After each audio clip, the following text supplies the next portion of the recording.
साथियों नमस्कार। पिछली क्लास में हमने सुप्रीम कोर्ट के गठन के बारे में बात की थी। सुप्रीम कोर्ट में क्या कैसे गठन होगा, कितने न्यायाधीश होंगे, कैसे उनकी नियुक्ति होगी, कार्यकाल कैसे होगा, पद से पहले हटाना है तो कैसे हटाएंगे, सारी बात हमने सुप्रीम कोर्ट के गठन के बारे में सारी बात की थी। आज हम आगे बढ़ते हैं और सुप्रीम कोर्ट के क्षेत्राधिकार की बात करते हैं। सुप्रीम कोर्ट की ये दो ही क्लासें होती हैं, दो ही पार्ट में हम समझ सकते हैं। पहला उसके गठन के बारे में और दूसरा उसके कार्यों के बारे में, क्षेत्राधिकार के बारे में। तो सुप्रीम कोर्ट के बारे में दूसरी उसका जो पक्ष है, दूसरी क्लास जो उसकी है, सर्वोच्च न्यायालय का क्षेत्राधिकार।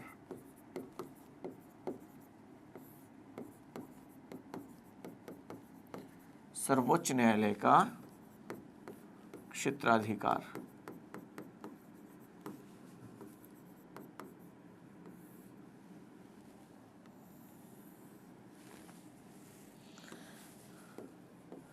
देखिए पहला उसका क्षेत्राधिकार हम अलग अलग बिंदुओं में बांट के उन सब चीज़ों को पढ़ते हैं और तब आप उन सब चीज़ों को ज़्यादा अच्छे तरीके से, बेहतर तरीके से समझ पाएंगे।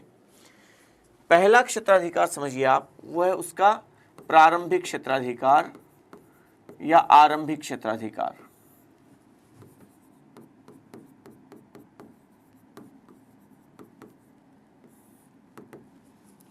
अनुच्छेद 131 आर्टिकल 131 प्रारंभिक क्षेत्राधिकार की बात करता है।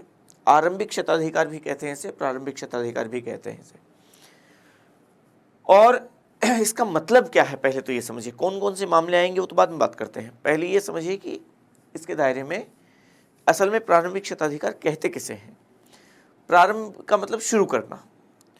ऐसे मामले, ऐसे मुकदमे जिनकी शुरुआत, जिनका प्रारंभ पूरे देश की सीमाओं के भीतर, जितने भी मामले, ऐसे मामले जिनकी शुरुआत केवल और केवल सुप्रीम कोर्ट में की जा सकती है, ऐसे मामले सर्वोच्च न्यायालय के अलावा देश के अन्य किसी भी सिंगल न्यायालय में नहीं ले जाया जा सकता, किसी और न्यायालय में नहीं ले जाया जा सकता, केवल और केवल सुप्रीम कोर्ट में। मतलब जिनकी शुरुआत ही केवल सर्वोच्च न्यायालय में होगी, जिनका प्रारंभ ही केवल सर्वोच्च न्यायालय में होगा, जिसकी सुनवाई का अधिकार ही केवल सुप्रीम कोर्ट को है, वो उसके प्रारंभिक क्षेत्राधिकार में आते हैं। और इसके दायरे में कौन कौन से मामले हैं, तो एक तो देखिए केंद्र और ऐसे मामले जो केंद्र और राज्यों के बीच के हैं। एक तरफ केंद्र है, दूसरी तरफ कोई एक राज्य है, वो मामला आ गया। एक तरफ केंद्र है और दूसरी तरफ एक से ज्यादा राज्य है, वो भी उसी के दायरे में है। एक तरफ केंद्र और कोई एक या एक से अधिक राज्य है और उसके सामने, उसके विपक्ष में भी एक या एक से अधिक राज्य है, वो भी उसी के दायरे में है। तो केंद्र वर्सेस राज्य में मान लीजिए वो।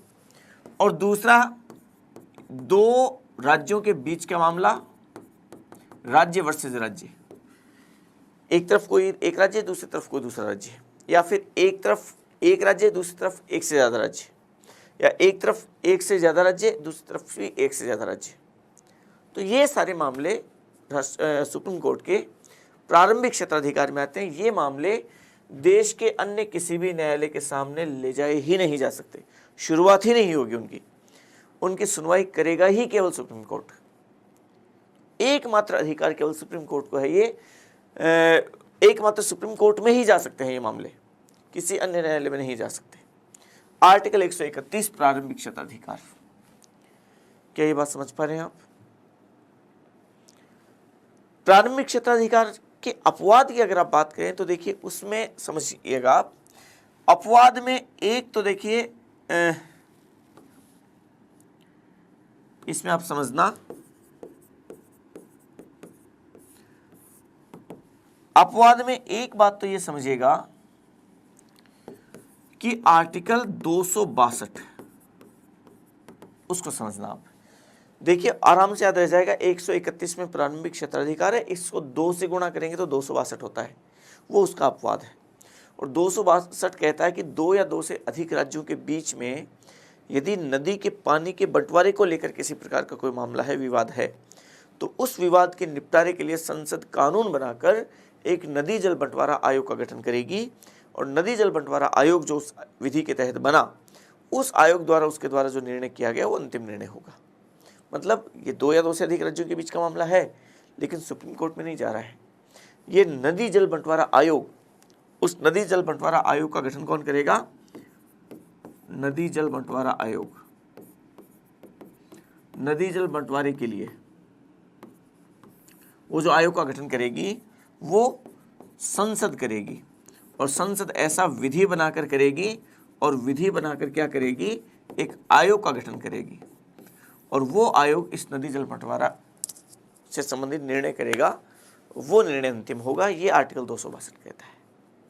तो एक तो ये देखिए राज्यों के बीच का मामला है, लेकिन फिर भी सुप्रीम कोर्ट नहीं जा रहा है मामला।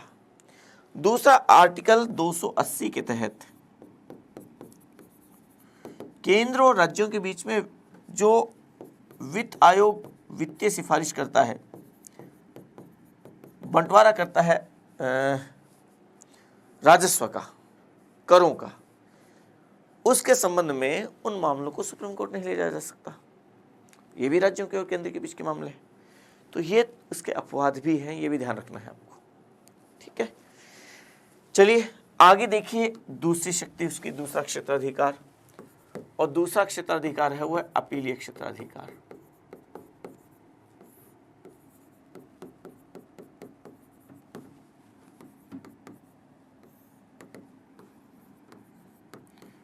आर्टिकल कौन सा, वो तो हम आगे बात करते हैं, क्योंकि एक आर्टिकल में नहीं है, इसके अलग अलग बिंदु हैं।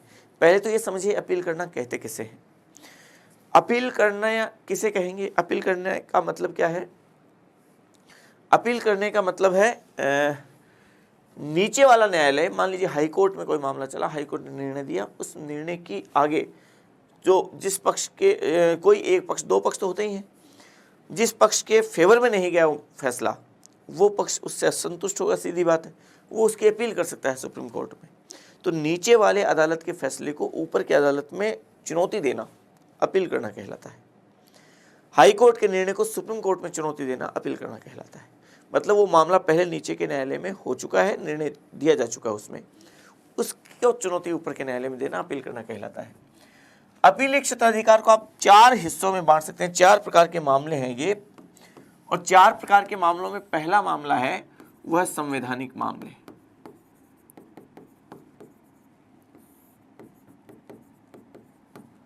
और संवैधानिक मामलों की बात करें तो संवैधानिक मामले कौन से आर्टिकल में आते हैं? आर्टिकल 132। और आर्टिकल 132 कहता है कि यदि किसी मामले पर हाईकोर्ट ने कोई मुकदमे पर, किसी मामले पर यदि निर्णय दिया है और साथ में ये कहा है कि इस मामले में संविधान का कोई सारवान प्रश्न निहित है, संविधान की व्याख्या से संबंधित कोई प्रश्न निहित है, तो यदि कोई ऐसा मामला जिसमें सुप्रीम कोर्ट ये कहे, हाई कोर्ट ये कहे, हाई कोर्ट का मामला है, हाई कोर्ट में है वो मामला, और वो कहे कि संविधान की व्याख्या से जुड़ा मामला है, इसमें संविधान की व्याख्या से कोई प्रश्न निहित है, और आप जानते हैं संविधान की व्याख्या करने की सुप्रीम पावर किसके पास है? सुप्रीम कोर्ट के पास है। तो इस बेस पर उसके अपील कहाँ की जा सकती है? सुप्रीम कोर्ट में की जा सकती है। ठीक है, लेकिन ध्यान रखें संवैधानिक मामले जो भी होते हैं संवैधानिक पीठ के सामने होते हैं, और संवैधानिक पीठ आर्टिकल 145 कहता है संविधान की व्याख्या से संबंधित जो भी मामले आए संवैधानिक पीठ, उसमें कम से कम 5 न्यायाधीश होंगे, वो आर्टिकल 145 कहता है। देखिए दूसरे प्रकार के मामले, वो दूसरे प्रकार के मामले हैं दीवानी मामले, और दीवानी मामले हैं वो कौन से आर्टिकल में है? वो आर्टिकल 133 में है। और आर्टिकल 133 क्या कहता है? 133 कहता है कि यदि हाई कोर्ट ने किसी मामले पर यह कहा हो कि इस मामले में विधि मतलब संसद कानून बनाती है, वो विधि की व्याख्या से संबंधित कोई सारवान प्रश्न निहित है। यहाँ संविधान की व्याख्या से संबंधित नहीं, विधि की व्याख्या से। संविधान का मतलब तो जो संविधान बना हुआ है उसकी बात है। विधि की व्याख्या का मतलब विधि वो जो संसद ने कानून बना के उस विधि का निर्माण किया है उसकी व्याख्या से संबंधित को दीवानी मामलों में। तो यहाँ विधि की व्याख्या है, ये समझिएगा आप, विधि का कोई सारवान प्रश्न निहित है।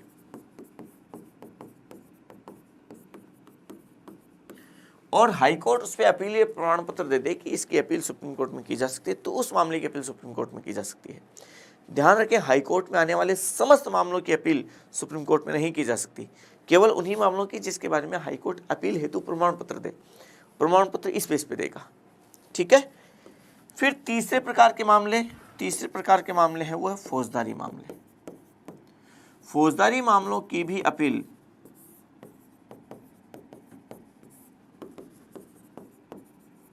सुप्रीम कोर्ट में की जा सकती है, आर्टिकल 134। और आर्टिकल 134 कहता है कि देखिए, एक तो ऐसे मामले उनकी अपील सुप्रीम कोर्ट में की जा सकती है जिसके बारे में हाई कोर्ट अपील हेतु प्रमाण पत्र दे। अपील ये प्रमाण पत्र हाई कोर्ट दे दे कि इसकी appeal high court supreme court में की जा सकती है, तो उसकी की जा सकती है। दूसरे प्रकार के ऐसे मामले जिसके लिए अपीलीय प्रमाण पत्र की आवश्यकता नहीं है, बिना अपीलीय प्रमाण पत्र के, मतलब बिना अपीलीय प्रमाण पत्र के भी उनकी अपील सुप्रीम कोर्ट में की जा सकती है। और ऐसे मामले कौन से हैं वो समझिएगा आप, कि वो कौन से हैं उस बात को समझिएगा। ऐसे मामले, मान लीजिए क्या कहा गया है कि मान लीजिए कि किसी फौजदारी मामले हैं, इसका मतलब जिला स्तर का कोई मामला है, ये समझना आप। फौजदारी मामले हैं तो जिला स्तर पर फौजदारी न्यायालय होते हैं, सेशन कोर्ट कहलाता है। सेशन कोर्ट के, मैं इसको सेशन कोर्ट लिख रहा हूं।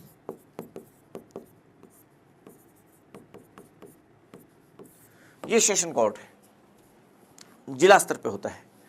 सेशन कोर्ट में कोई मामला, ये मान लीजिए चला, और इस सेशन कोर्ट ने उस व्यक्ति को बरी कर दिया, फैसला सुनाया। यहां सेशन कोर्ट लिख रहा हूं, SC session court, supreme court नहीं, ये सेशन कोर्ट है। इसने इसको बरी कर दिया। यहां से वो मामले की अपील की गई हाई कोर्ट में। हाई कोर्ट ने इस व्यक्ति को, जिसको सेशन कोर्ट ने बरी किया था, हाई कोर्ट ने इसे मृत्युदंड की सजा सुना दी। तो उसकी अपील कहां की जा सकती है? सुप्रीम कोर्ट में की जा सकती है, बगैर अपीलीय प्रमाण पत्र के। हाई कोर्ट ने चाहे उसे अपीलीय प्रमाण पत्र नहीं दिया है, तो भी बगैर अपीलीय प्रमाण पत्र के भी उसकी अपील सुप्रीम कोर्ट में की जा सकती है, क्योंकि इतना बड़ा कॉन्ट्राडिक्शन आ गया। इसने यहां बरी किया, इसने यहां मृत्युदंड की सजा सुना दी। समझ पा रहे हैं आप? उसके लिए अपीलीय प्रमाण पत्र की जरूरत नहीं है। दूसरा मामला ये कि मान लीजिए किसी सेशन कोर्ट में, सेशन कोर्ट ये इसका मतलब, इसमें वो मामला क्या हो रहा है, अभी चल रहा है, इसने फैसला दिया नहीं है, और इसको बीच में ही हाई कोर्ट ने अपने पास मंगा लिया, और इसने इसको क्या सुना दी, मृत्युदंड की सजा सुना दी। तो उसको बगैर अपीलीय प्रमाण पत्र के उसकी अपील सुप्रीम कोर्ट में की जा सकती है, ये भी ध्यान रखना है। तो एक तो जिस पर निर्णय दे दिया और बरी कर दिया, उसको मृत्युदंड की सजा सुना दी। एक जिस पर मामला चल रहा है, उसको अपने पास मंगाकर मृत्युदंड की सजा सुना दी, उसकी अपील सुप्रीम कोर्ट में की जा सकती है। क्या बात समझ पा रहे हैं आप? चलिए, हालांकि बाद में इसमें एक ऑप्शन और भी है कि संसद कानून बनाकर, इसमें एक ये भी दिया गया है कि संसद विधि बनाकर, विधि द्वारा सुप्रीम कोर्ट की अपीलीय क्षेत्राधिकार, फौजदारी मामलों में अपीलीय क्षेत्राधिकार का विस्तार कर सकती है। 134 में ही ये बात कही गई है, 134(2) में सुप्रीम कोर्ट के अपीलीय क्षेत्राधिकार की शक्ति बढ़ा सकती है।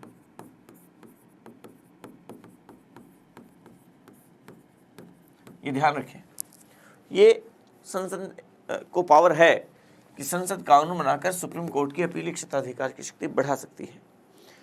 और संसद ने इस दिशा में एक्चुअल में 1970 में कानून बनाया, और कानून बनाकर उसकी क्षेत्राधिकार बढ़ाया कैसे? संसद ने कानून बनाकर ये जो मृत्युदंड लिखा हुआ था, इस मृत्युदंड की जगह कानून बनाकर कर दिया कि यदि हाई कोर्ट मृत्युदंड की बजाय अगर 10 वर्ष की सजा भी सुना दे, तो भी उसकी अपील बगैर अपीलीय प्रमाण पत्र के सुप्रीम कोर्ट में की जा सकती है। तो हाई कोर्ट मृत्युदंड की सजा सुनाए तभी जरूरत नहीं है, केवल 10 वर्ष की सजा सुना देना। इन दोनों केसेस में केवल 10 वर्ष की सजा, तो भी इस बेस पे उसकी अपील सुप्रीम कोर्ट में की जा सकती है। ठीक है, चलिए चौथा क्षेत्राधिकार देखिए, अपीलीय क्षेत्राधिकार। मैं आपको बता देता हूं, 3 अपीलीय क्षेत्राधिकार आपने समझ लिए, चौथे अपीलीय क्षेत्राधिकार को भी मैं यही समझा देता हूं आपको। और चौथा अपीलीय क्षेत्राधिकार है वो विशेष इजाजत से अपील।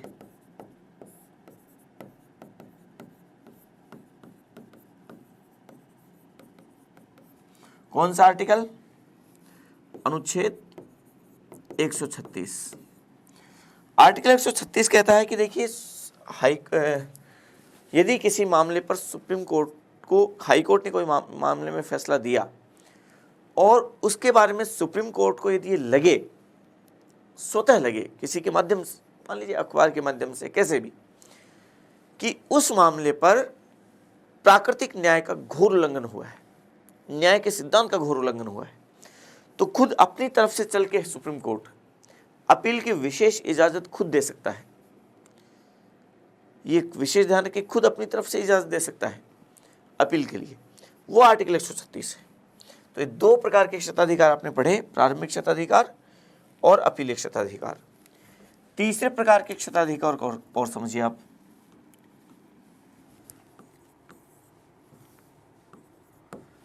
और तीसरे प्रकार का क्षताधिकार है वो है रिट क्षेत्राधिकार। और रिट क्षेत्राधिकार कौन से आर्टिकल में हो वो जानते हैं, आर्टिकल 32 में। 5 प्रकार की रिटें जारी कर सकता है सुप्रीम कोर्ट। किस मामले पर?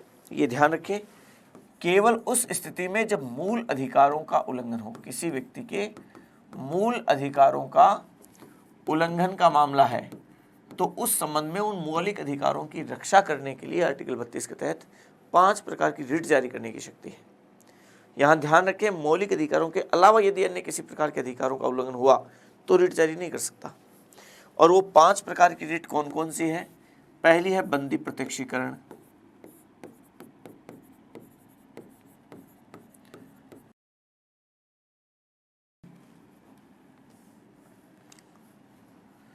बंदी प्रत्यक्षीकरण में क्या है? बंदी प्रत्यक्षीकरण को इंग्लिश में कहते हैं हैबियस कॉर्पस।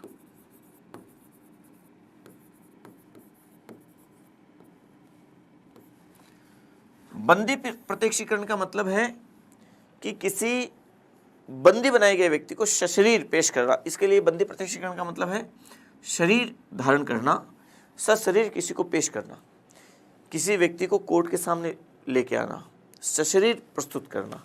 उसे बंदी बनाए गए कारणों की जांच की जाती है, और यदि बंदीकरण के जो वजह है वो अवैध है, गलत है, तो उस व्यक्ति को रिहा कर दिया जाता है।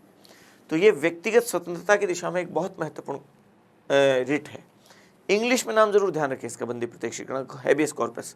वो इसलिए क्योंकि हिंदी में कभी कभी पेपर में हैबियस कॉर्पस ऐसे लिख देते हैं, तो अगर आपको इंग्लिश वाला नाम पता नहीं है तो फिर आपकी गड़बड़ हो जाती है। तो हैबियस कॉर्पस में सुप्रीम कोर्ट रिट जारी करता है, और उस रिट के माध्यम से किसी बंदी बनाए गए व्यक्ति को कोर्ट के सामने पेश करने का आदेश देता है, और उसे बंदी बनाए गए कारणों की जांच करता है। बंदी बनाए गए कारण यदि अवैध है तो उसे रिहा कर दिया जाता है। ठीक है। दूसरे प्रकार की रिट है परमादेश। परमादेश को कहते हैं मैंडेमस।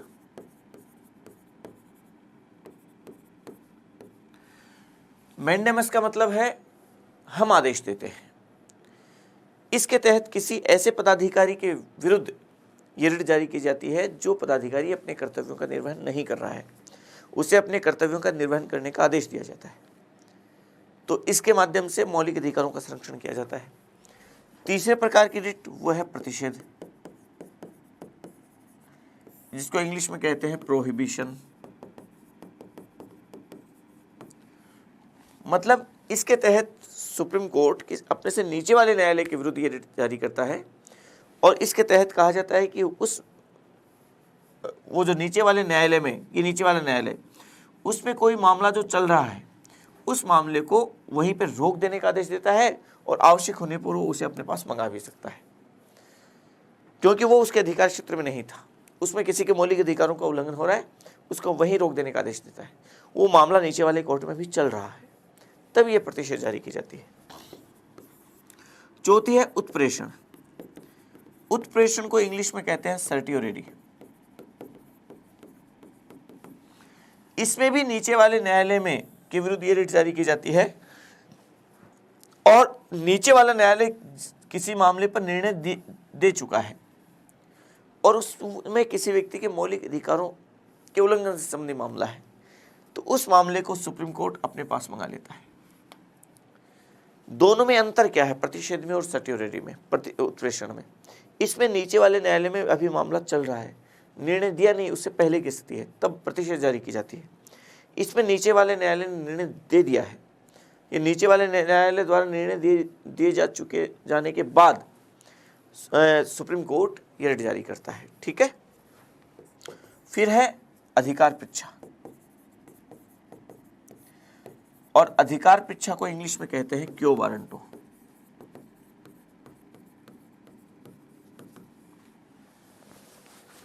क्यो वारंटो, क्यो वारंटो कब जारी की जाती है? इसके तहत किसी पदाधिकारी को, ऐसे पदाधिकारी के विरुद्ध ये रिट जारी की जाती है जो ये समझिए किसी पद का फर्जी तरीके से और किसी पद का उपभोग कर रहा है, जो उस पद को धारण करने के लिए अधिकृत ही नहीं है।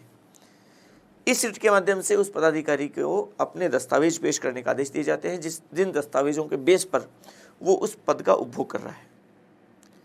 यदि उसके द्वारा पेश किए गए दस्तावेज अवैध है तो उसे पद से हटा दिया जाता है, यदि वैध है तो कोई दिक्कत नहीं है। ठीक है, रिट जारी करने में ध्यान रखें, रिट जारी करने की शक्ति हाईकोर्ट को भी आर्टिकल 226 के तहत, सुप्रीम कोर्ट को है तो आर्टिकल 32 के तहत।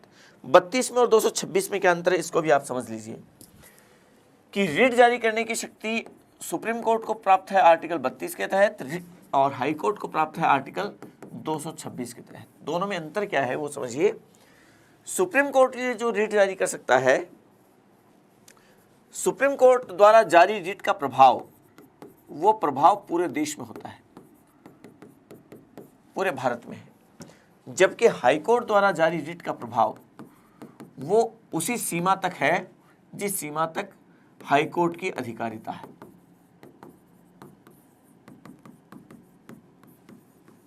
अधिकारिता की सीमा तक सीमित है। ठीक है, सुप्रीम कोर्ट द्वारा जारी जो रिट है वो सुप्रीम कोर्ट के लिए बाध्यकारी है, क्योंकि वो हमारा मौलिक अधिकार भी है, आर्टिकल 32। तो सुप्रीम कोर्ट ऐसे रिट जारी करने के लिए बाध्य है। क्यों है? क्योंकि वो हमारा अधिकार है, और हमारा अधिकार वो हमारे हमें प्राप्त होगा ही होगा। जबकि ये इसके लिए वो बाध्यकारी उतनी नहीं है जितनी कि सुप्रीम कोर्ट के लिए, क्योंकि ये हमारा मौलिक अधिकार नहीं है। 226, 32 तो हमारा मौलिक अधिकार है, वो जो हमें मिलना ही चाहिए। लेकिन ये जो अंतर है तीसरा, ये सबसे महत्वपूर्ण अंतर है, ये समझिए आप। सुप्रीम कोर्ट केवल रिट जारी करता है आर्टिकल 32 के तहत केवल तब जब मूल अधिकारों का उल्लंघन होता है। केवल मौलिक अधिकारों का उल्लंघन होने की स्थिति में ही रिट जारी करता है, केवल मौलिक अधिकारों की दिशा में। हाईकोर्ट ये रिट जारी करता है मूल अधिकारों का उल्लंघन होने पर भी जारी कर सकता है, और अन्य अधिकार है, चाहे कानूनी अधिकार वगैरह, कोई से भी अधिकार, मौलिक अधिकारों के अलावा के अधिकार हैं, उन अधिकारों में भी रिट जारी कर सकता है। हाई कोर्ट, सुप्रीम कोर्ट अन्य मौलिक अधिकारों के अलावा अन्य अधिकारों पर रिट जारी नहीं कर सकता, ये ध्यान रखना है। हालांकि अनुच्छेद 139 एक आर्टिकल है, उसको भी मैं यहीं बता देता हूं आपको। आर्टिकल 139 कहता है कि संसद विधि बनाकर, संसद कानून बनाकर सुप्रीम कोर्ट की ये रिट अधिकारिता उसको विस्तारित कर सकती है। किसकी रिट अधिकारिता? सुप्रीम कोर्ट की रिट अधिकारिता को विस्तारित कर सकती है।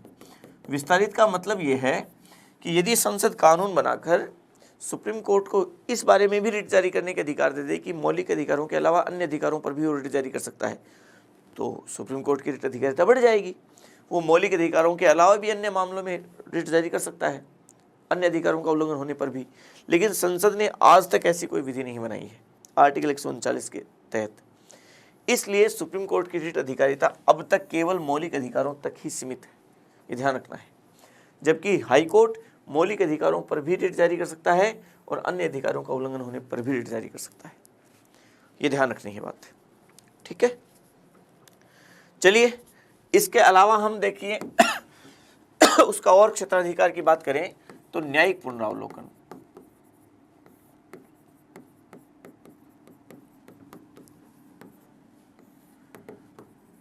हालांकि स्पष्ट रूप से इस शब्द का प्रयोग संविधान में कहीं नहीं किया गया है, लेकिन आर्टिकल 13(2) में हमें इसके संकेत मिलते हैं, आर्टिकल 32 में मिलते हैं और आर्टिकल 132 में मिलते हैं। न्यायिक पुनरावलोकन किसे कहते हैं? मान लीजिए व्यवस्थापिका द्वारा, व्यवस्थापिका में संसद भी आ गई, राज्य विधानमंडल भी आ गए, और कार्यपालिका में केंद्र सरकार की कार्यपालिका भी आ गई, राज्य सरकार की कार्यपालिका भी आ गई। तो किसी व्यवस्थापिका द्वारा बनाया गया कोई ऐसा कानून या कार्यपालिका द्वारा दिया गया कोई ऐसा आदेश जो कि संविधान से असंगत है, संविधान के विरुद्ध है, संविधान का उल्लंघन करता है, ऐसे कानूनों को भी, मतलब संविधान से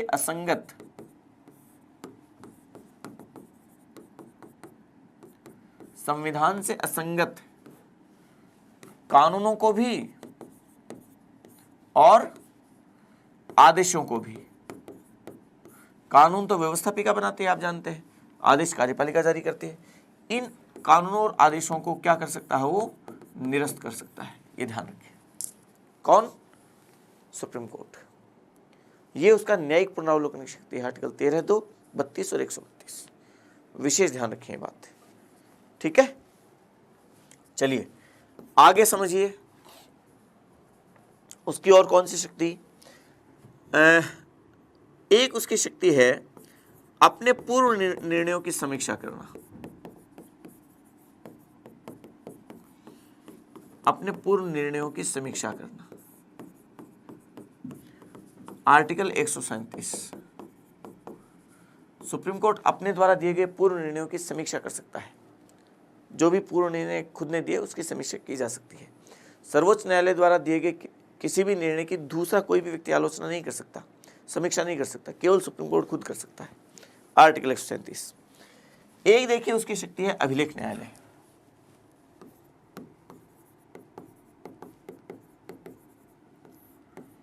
अभिलेख न्यायालय 129, अनुच्छेद 129। अभिलेख न्यायालय का मतलब एक तो यह है कि सर्वोच्च न्यायालय द्वारा दिए गए समस्त निर्णय वो क्या होते हैं? लिखित होते हैं। लिखित है इसलिए वो उनको सुरक्षित रखा जाता है और लेखबद्ध तरीके से रखा जाता है।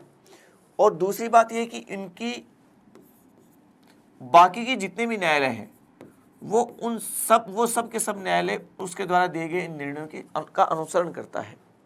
उन सब के लिए वो लागू है, उन सब के लिए वो अनुकरणीय है। बाकी सभी न्यायालय वैसे मामलों में अगर कोई निर्णय देंगे तो उस चीज़ को बेस रखेंगे। सुप्रीम कोर्ट द्वारा जारी वो जो सिद्धांत स्थापित हुआ है किसी निर्णय में, उसको ध्यान रखेंगे, उसको फॉलो करेंगे वो। और दूसरा अभिलेख न्यायालय का मतलब है कि सुप्रीम कोर्ट के किसी भी निर्णय या किसी भी प्रक्रिया या किसी भी मामले, किसी भी आदेश, उसकी अवमानना नहीं की जा सकती।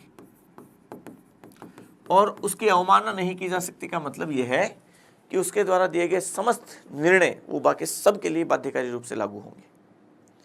अवमानना उसकी दंडनीय अपराध है। ये अभिलेख न्यायालय का एक अर्थ है। इसके अलावा अगर आप और उसके क्षेत्राधिकार की बात करें तो जैसे किसी भी बाकी के जितने अन्य न्यायालय हैं, नीचे के जितने भी न्यायालय, हाई कोर्ट्स हैं, उनका वो पर्यवेक्षण कर सकता है, नियंत्रण रख सकता है। एक हाई कोर्ट में चल रहे मामले को दूसरे में ट्रांसफ़र कर सकता है, वो अपने पास मंगा सकता है। वो पर्यवेक्षण संबंधी अधिकार है। अपना खुद का प्रशासन, स्वयं का प्रशासन वो खुद ही करता है, प्रशासन संबंधी शक्ति है। अपना स्वयं का प्रशासन खुद ही करता है सुप्रीम कोर्ट, किसी और के नियंत्रण में नहीं है। जितने कर्मचारी उस सुप्रीम कोर्ट में हैं उन सबकी भर्तियां करना, सारे करना, सब कुछ वो खुद के अधिकार क्षेत्र में है। तो सुप्रीम कोर्ट के अधिकार क्षेत्र की, क्षेत्राधिकार की हमने बात की। पहला क्षेत्राधिकार उसका प्रारंभिक क्षेत्राधिकार, फिर अपीलीय क्षेत्राधिकार, फिर रिट क्षेत्राधिकार, फिर अभिलेख न्यायालय, फिर अपने पूर्व निर्णयों की समीक्षा करना, न्यायिक पुनरावलोकन, फिर उसका स्वयं का प्रशासन करना, नीचे के न्यायालयों का पर्यवेक्षण करना। ये सारे के सारे उसके क्षेत्राधिकार हैं वो जो हमने पढ़े। तो सुप्रीम कोर्ट में उसके गठन से संबंधी हमने बातें पढ़ ली, उसके क्षेत्राधिकार से संबंधी हमने बातें पढ़ ली। सुप्रीम कोर्ट का गठन आप जानते हैं पहली बार स्थापना हुई वो 28 जनवरी 1950 को हुई। ठीक है, कितने न्यायाधीश, कैसे क्या, वो सब हमने पिछली क्लास में बात कर ली थी। तो आज के लिए इतना ही। अगली क्लास में हम फिर मिलते हैं।